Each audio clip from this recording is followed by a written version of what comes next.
કરીએ સમાચારોની તો સિલવાસાની સાયલી નદીમાં કેમિકલ યુક્ત પાણી છોડવાના કારણે માછલીઓનું મોત નીપજ્યું।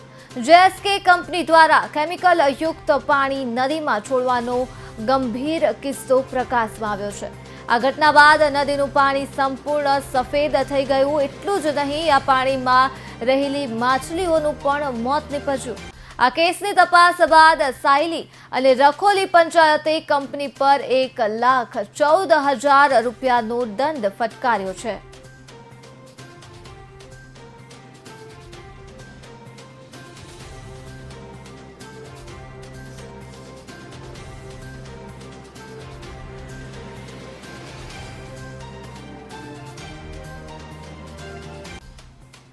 કે જેએસકે કંપનીમાંથી એક ગંદુ અને પ્રદૂષક પાણી નદીમાં છોડવામાં આવી રહ્યું હતું।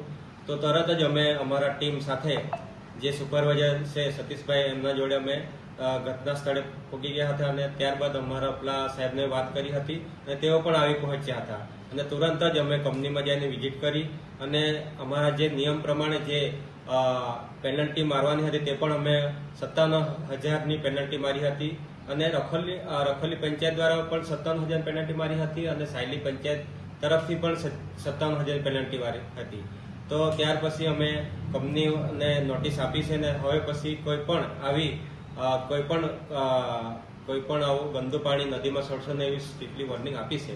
તો હવે પછી આ નોટિસ અમે ઉપલા અધિકારીને આપી છે અને એને પણ આશ્વાસન આપ્યું છે કે અમે પણ એના લગતા આગળની કાર્યવાહી કરીશું। દાદરા નગર હવેલી એક ઉદ્યોગ ક્ષેત્ર તરીકે ઓળખવામાં આવે છે, પણ દાદરા નગર હવેલીમાં આવેલી કેટલીક ઇન્ડસ્ટ્રીઓ પોતાનું ખરાબ પાણી નદી અને ગટરોમાં છોડી દે છે।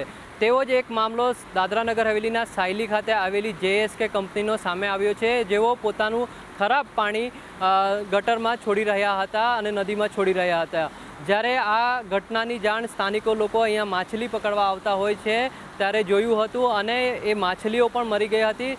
ત્યારે ગામજનોએ અહીંના સરપંચને બોલાવ્યા હતા। સરપંચો દ્વારા તરત જ ડિઝાસ્ટર મેનેજમેન્ટ અને પોલ્યુશન વિભાગને આ ઘટનાની જાણ કરી હતી। પોલ્યુશન વિભાગ પણ આ ઘટના સ્થળે આવીને ચોંકી ગઈ હતી, કારણ કે જે પાણી હતું આ ગન્નારાના માધ્યમથી વ્હાઇટ દૂધ જેવું પાણી આ ગટરમાં ખુલ્લે આમ છોડી રહ્યા હતા કંપની દ્વારા।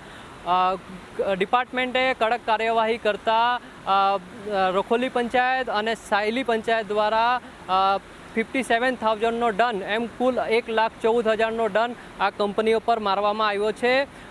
હવે જોવાનું રહ્યું કે ખાલી આ ફાઇન મારવાથી જ આ પાણી બંધ થશે કે આગળ કોઈ મોટી કાર્યવાહી થશે, કારણ કે જ્યારે આ મામલો સ્થાનિક લોકો સાથે વાત કરી હતી તો સ્થાનિકોએ જણાવ્યું હતું કે આ એક વખત નથી છોડતા, હંમેશા આ પાણી આ જેએસકે કંપની આ નદીમાં છોડી રહ્યું હતું। હવે જોવાનું છે કે ડિપાર્ટમેન્ટ આગળ કઈ રીતે આ કંપની પર કાર્યવાહી કરશે।